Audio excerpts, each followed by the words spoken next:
Olá a todos os amigos da Leandro Stormer, eu sou o Thiago Bizzi. A gente está iniciando agora o comentário de fechamento essa quarta-feira, dia 11 de novembro de 2015. Esse instante são 5 horas e 1 minuto. Já deixamos o aviso de que estamos transmitindo. Sejam todos muito bem-vindos.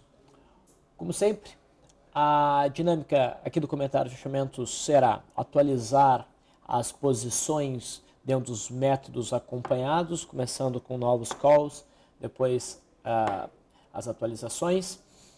A partir daí, a gente dá uma olhadinha em como se comportou o índice, o dólar, o mercado americano, em frente a esses gráficos que nos norteiam, entender o que a gente pode esperar para os próximos pregões.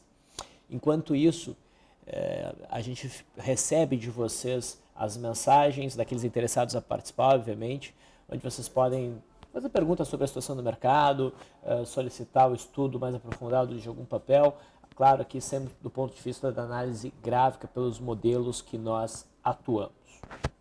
Ok? Então vamos lá, deixa eu só ter certeza que o áudio está legal. Perfeito, o áudio está bom.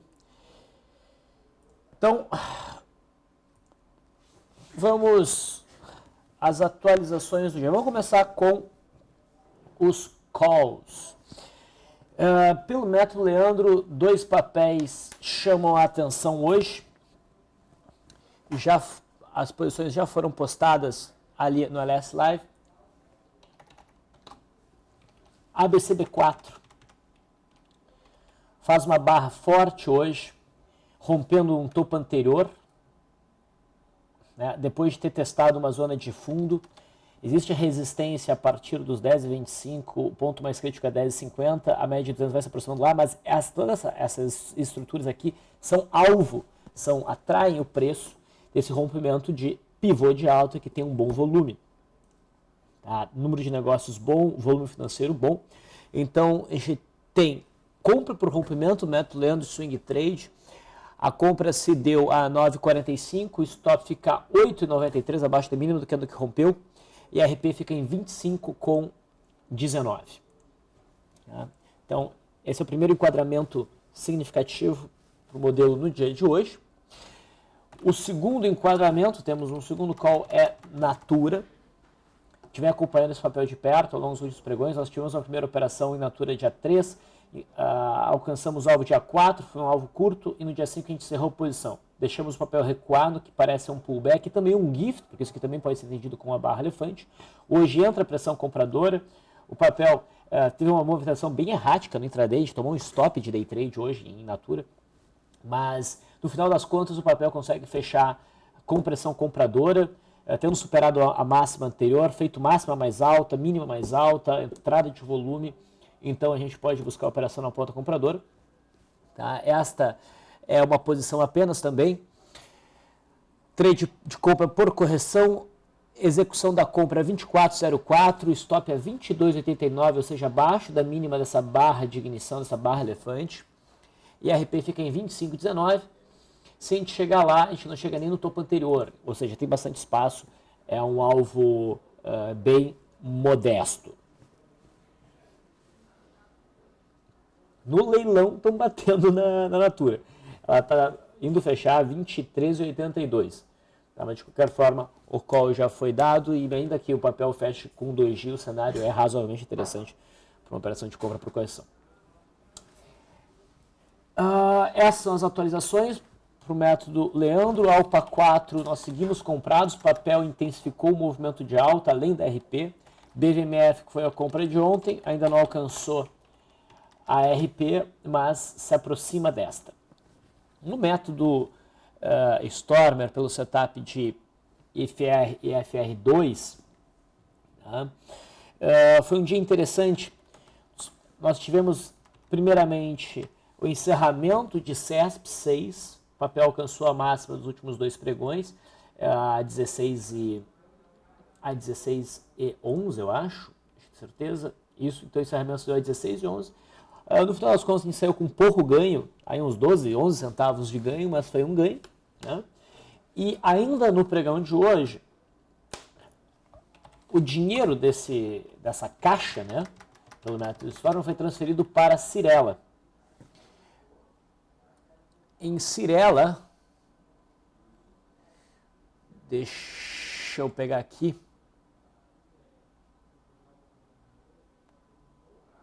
Foi feita uma compra a 8,97, stop a 8,52 e o alvo era aqui 9,33, já atingido no pregão de hoje.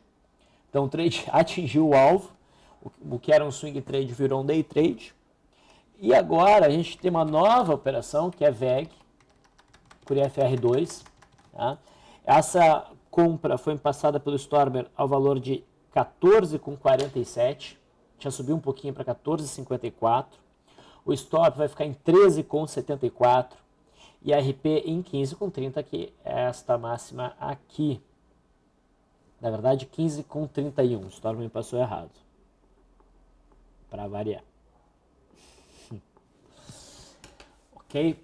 Então, foi um bom dia para IFR2, foi um bom dia também para as operações dentro do método Leandro, também pelo método PIS, foi um dia bacana. Bom, tendo feito essas atualizações, vamos contemplar aqui o gráfico do índice Bovespa. Ontem, o mercado sinalizou, através de um Dragonfly 2G, alta probabilidade de alta para o dia de hoje. Essa alta foi confirmada já logo na abertura, com a superação da máxima de ontem. E a gente vê aí uma alta de quase 2%. Tá? Então, em linha com o que a gente estava esperando. Os preços alcançam aqui o obstáculo da média móvel de 21 períodos. Mas acredito que o mercado vai ser capaz de ultrapassar esse ponto e dar continuidade ao movimento de alta. Reparem que, apesar dos preços terem beliscado a mínima que dá a barra de ignição, e com isso, do ponto de vista de operação do método BIS ter gerado stop, né? Claro, é teórico aqui, porque a gente não opera diretamente o gráfico do índice, né? Não houve o rompimento da mínima da barra, então ela não foi frustrada. Isso aqui pode ser considerado um gift também. Então agora a gente deve ver retomado o movimento de alta, que novamente projetaria os topos aqui. Claro, primeiramente o próprio topo aqui em 48.060 pontos, seria o alvo inicial, o alvo mais próximo, mais modesto, e com sorte a máxima a resistência de outubro, não a máxima. Tá? No intradiário, nós mencionamos, né, que um alvo bastante provável seria a faixa, no curto prazo, para o pregão de hoje, seria a faixa dos 47.600 pontos, na média móvel de 200, até pela resistência da simetria, e foi isso que nós tivemos. O mercado parece estar desenhando algo ao estilo simétrico, né? Então temos aqui um movimento meio lateral, estamos tendo aqui um movimento meio lateral, temos uma boa definição de resistência já em 47.665, rompendo esse patamar no pregão de amanhã, provavelmente detonaria um movimento de alta com o próximo alvo por volta dos 48.600 e rompido esse patamar, então finalmente a faixa de resistência naquele topo anterior marcado no dia 4 de novembro. Então as coisas vão se desenhando no cenário altista. Hoje foi um dia de compra no mini índice por primeiro movimento exótico, a operação alcançou o alvo, também pelo método BIS a operação fluiu bem. No mercado americano,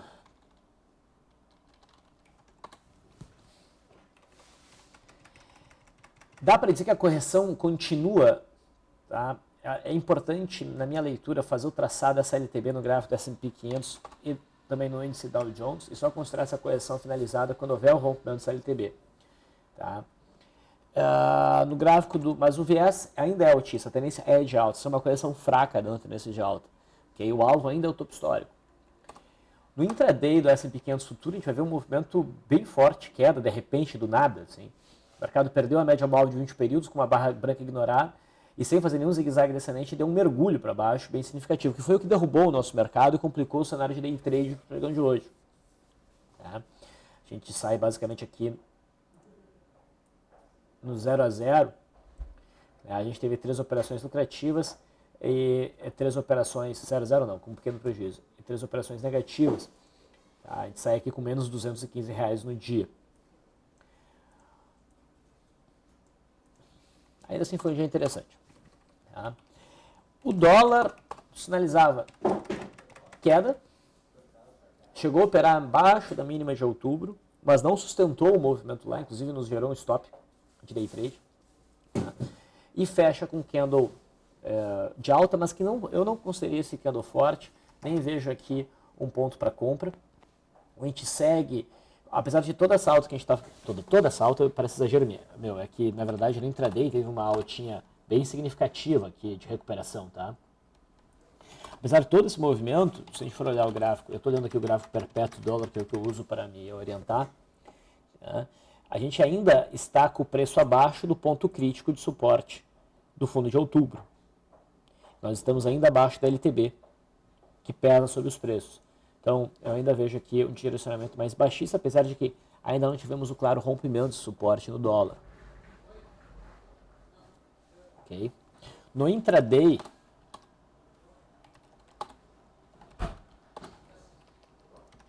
nós tivemos a formação de um primeiro movimento, marcado aqui em amarelo.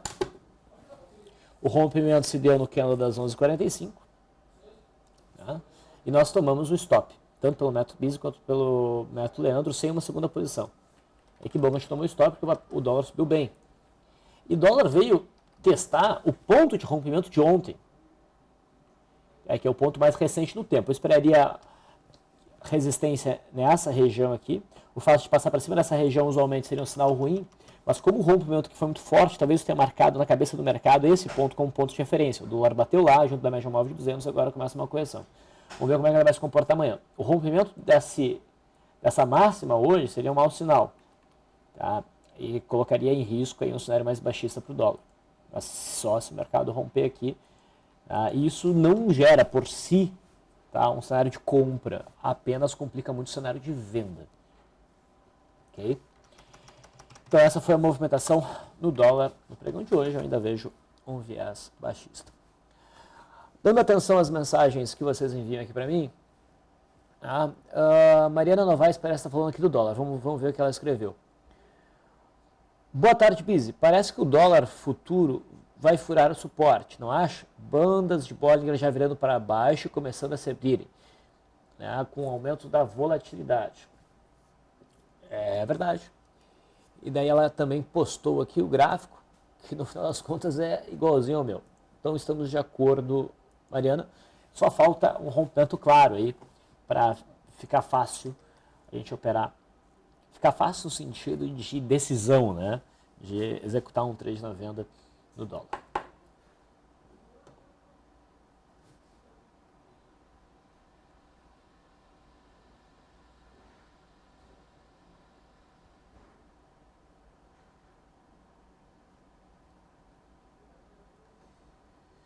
O Robson diz, boa tarde, Bis, o que está achando do movimento de Elet 3? Rompeu o topo prévio. Acredita que ela chegue a R$7?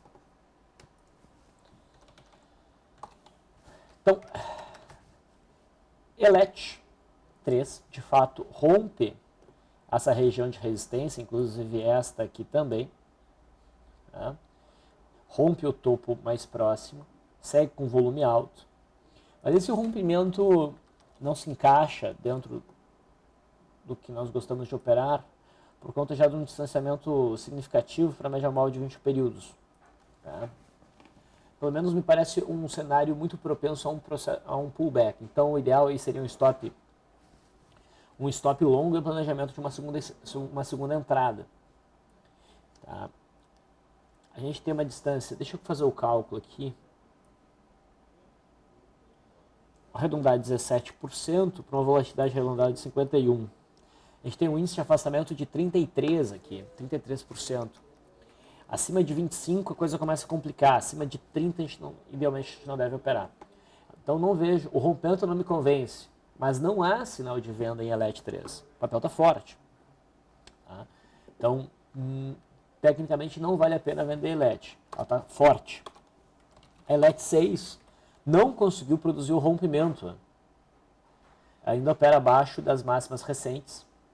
Está aí segurando. Isso conta contra o rompimento que a gente vê na Elet 3.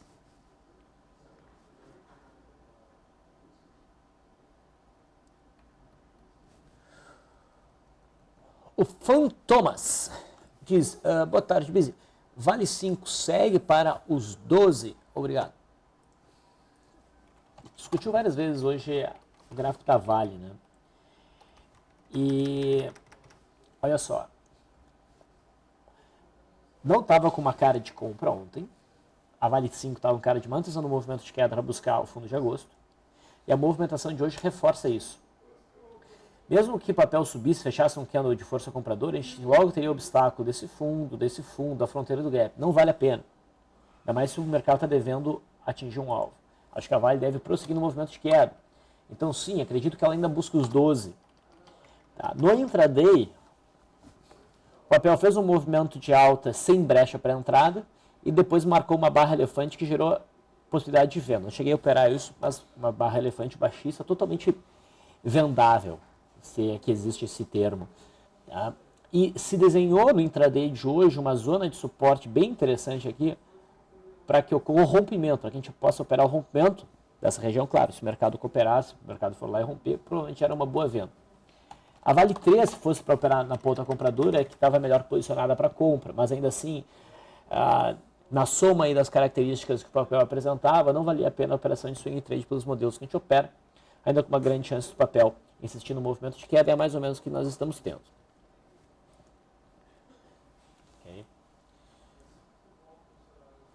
A BRAP, acho que vale a pena a gente acompanhar junto, porque ela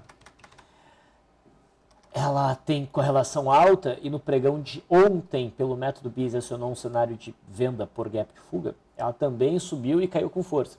Então, repara, esses papéis Vale e BRAP chegaram a subir bastante junto com o mercado e fecham próximo da mínima, enquanto que o Bovespa fecha próximo da máxima. Então, realmente, a Vale está fraca. O Throwback pergunta se a Braskem está com uma cara boa.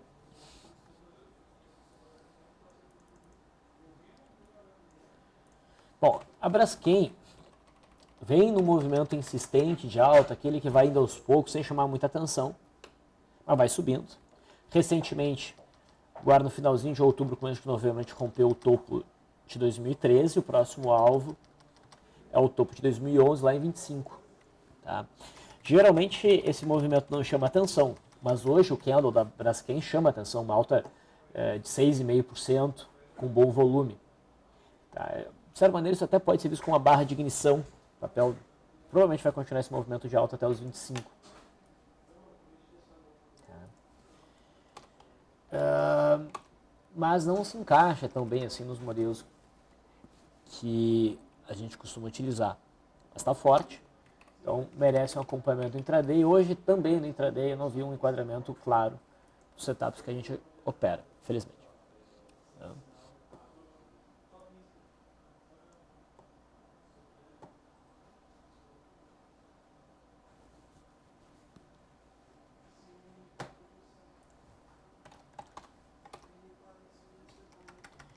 Só atualizando aqui, pessoal, Natura fechou a 23,75.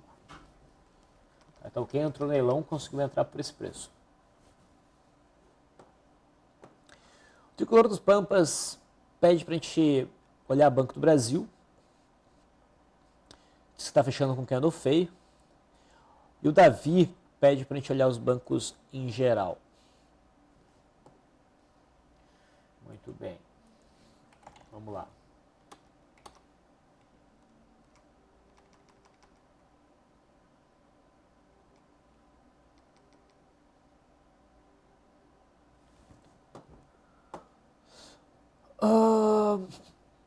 Banco do Brasil. Realmente o candle de hoje não é bonito, mas ele não gera nada, nem compra nem venda. Banco do Brasil está numa zona morta, eu diria assim, do gráfico. Ela só deve nos interessar se houver o rompimento desse fundinho recém-formado para um trade de curto prazo indo buscar o fundo de outubro, ou caso ela consiga romper os 18,50, abrindo espaço para uma movimentação de alta mais ampla, mas aqui está ainda um pouco distante. Bradesco confirmou o martelo de ontem em cima do suporte ali dos R$21, vai subindo. Também não está num ponto tranquilo de swing trade porque tem obstáculo das médias, mas eu acredito no movimento de alta de Bradesco para testar a faixa dos 22,50. O rompimento dos 22,50 tende a ser um ponto mais tranquilo para a operação, um ponto mais firme, tá? Onde a gente não teria obstáculo próximo, onde as médias já estariam favoráveis. Tá? A gente não estaria mais brigando fortemente contra o viés, que no momento ainda é baixista em Bradesco. Itaú é o papel mais forte e se comporta como tal. Tá? Mas também a gente pode dizer que a gente está meio que numa zona morta, não é um ponto nem para compra nem para venda, favorece a compra. Mas a gente tem, o próximo ponto que pode gerar algum tipo de compra é o rompimento aqui da faixa dos 28,80, um fechamento idealmente acima dos 29, para buscar um alvo curto em 30,20 e com sorte lá em cima nos 32. A gente pode aproveitar e falar de Banrisul. Banrisul fechou feio pra caramba. Agora, para mim, fica bem mais claro um cenário de rompimento falso. Aqui, agora é inegável. Inclusive a média virou para baixo. Forte pressão vendedora na última hora de negociação, última hora e 15. E se a mínima de hoje for perdida amanhã, provavelmente a gente vai ver Banrisul revisitando o fundo de setembro, os fundos aqui de outubro a partir de 5,70 até mais ou menos 5,55. Tá? Então o Banco do Brasil perdeu a chance de retomar um movimento de alta, fechar próximo da máxima, seu engolfo e nos convencer de que ela tem condições de ir para cima. Não, agora nos convence que tem condições de ir para baixo e deve ir para baixo.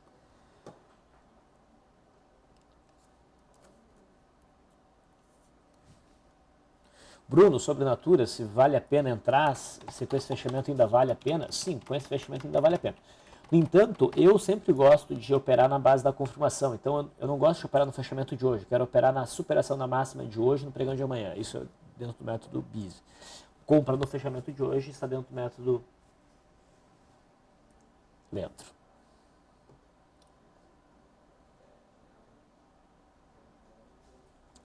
Márcio Matheus. Olá, Bizi. Quantos critérios do método Leandro foram atendidos no trade em ABCB4? Na minha contagem foram 2. Poderia me orientar? Refrescar minha memória agora dos...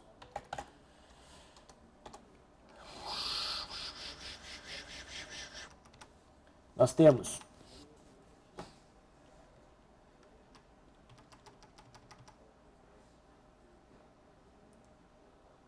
média de 21 a 8,86, antes era 8,85.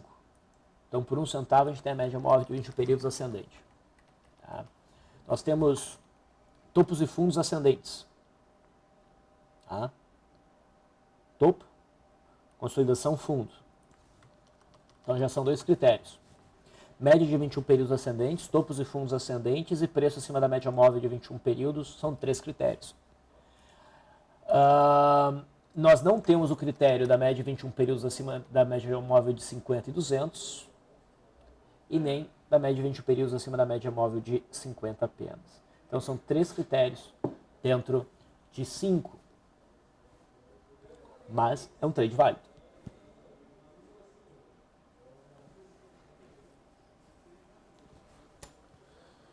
Prosseguindo, James.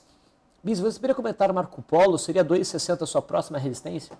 Sim, Marco Polo chamou atenção hoje, deu continuidade ao movimento de alta. Nós, no entanto, na operação, tanto do método Bis quanto do método Leandro, já estamos fora do papel, já fomos estopados.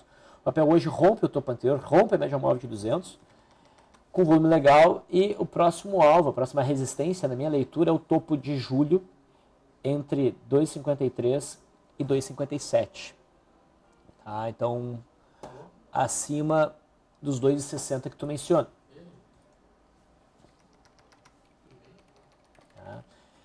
Biz, seria aí uma compra? Olha, eu não vejo como uma compra porque eu considero que o papel está muito distante da média móvel de 21 períodos no gráfico diário. Poderia chamar isso de um maço bandeira, mas ainda assim está muito distante.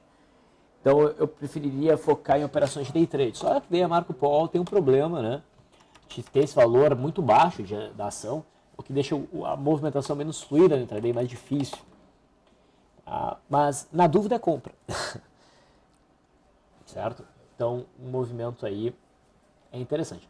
Num prazo maior, eu acho que Marco Polo está começando a reunir condições de buscar o topo de maio em 13,20. Tá? Ela conseguiu passar para cima do que era esse fundo, que seria um obstáculo, um movimento de alta, começa a passar para cima da média móvel de 200, então começa a limpar o cenário do movimento de alta, e teria um potencial de uns 30%. Okay?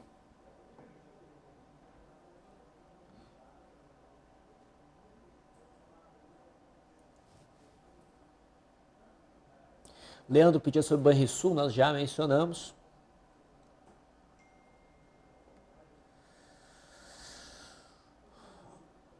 Alguém diz aqui, olá Bize. Bize é com I, tá? Só para avisar, é B-I-S-I, não é Bize. Fibra, se perder a mínima de hoje, pode ser venda em sincronia com o dólar rompendo o pivô para baixo, caso ocorra? Quem mandou mensagem foi o Gay Stola. Okay? Vamos lá.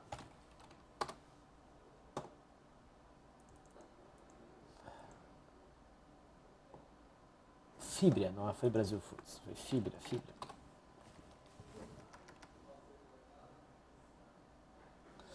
Bom, com certeza, tá, a Fibra, na perda da mínima de hoje, não configura uma venda. Tá, acho que por nenhum critério. Porque o que fica claro? Que o papel desenhou um retângulo. Esse retângulo tem suporte, um suporte importante. Primeiro que ele está numa longa tendência de alta, né? Então, qualquer congestão tem viés altista. A gente está numa congestão, viés altista. Tá? Essa congestão tem suporte claro e importante testado, mais de uma vez em 51,40. A resistência está lá em 57,80, principalmente. O papel consolidou em cima do suporte, rompeu o suporte para cima, rompeu a média móvel de 20 períodos, virou a média de 21 períodos para cima. O candle de hoje não tem cotação baixista, a gente tem uma longa sombra inferior ao fechamento próximo da máxima. Eu até diria o seguinte, que se houver superação da máxima de hoje e de ontem no pregão de amanhã, isso poderia ser visto até como um argumentozinho fraco, é verdade, mas um argumento de entrada, porque a confirmação do rompimento da média móvel de 21 períodos dentro de um forte viés altista, dentro dessa congestão, tá? Que deve levar os preços a testar essa zona. Então, um papel que vale a pena até ser acompanhado no intraday. Então, não. Quando é que a gente pode pensar em venda para Fibra? Quando a Fibra conseguir demonstrar para nós o rompimento dessa zona de suporte do retângulo, que infelizmente a gente tem que considerar a sombra aqui do dia 9, tá? Então que dá um suporte aqui em 50,20 mais ou menos. Ou seja, um fechamento abaixo dessa zona aqui é que nos poderia fazer pensar numa venda no atual cenário de Fibra. E quanto mais tempo demorar para isso acontecer, pior vai ser, porque a média de 200 vai se aproximando. Tá, tem um tempo tranquilo ainda para isso acontecer, um mês. Mas o papel está mais para compra, apesar do dólar, do que para venda, pelo menos por enquanto. Bom, pessoal, o horário aqui foi cumprido. Eu não posso me estender. Mais informações sobre como se comportou o mercado, papéis que ficaram interessantes, enquadramentos, isso tudo vai estar disponível no Farol LS. Ele geralmente é liberado a partir das 8 da noite, hoje provavelmente um pouquinho mais tarde, porque eu estou ocupado agora no finalzinho da tarde. Mas assistam, é em vídeo e vocês podem encontrar link para o Farol logo abaixo, aqui. Deixa eu mostrar para vocês, não está na nossa página. Aqui está a nossa página, aqui sou eu falando ao vivo, e aqui a gente tem o Farol LS. Tá? E aqui o Visão. O Visão é mensal, o Farol é diário. Ok? Então eu fico por aqui, grande abraço, até amanhã.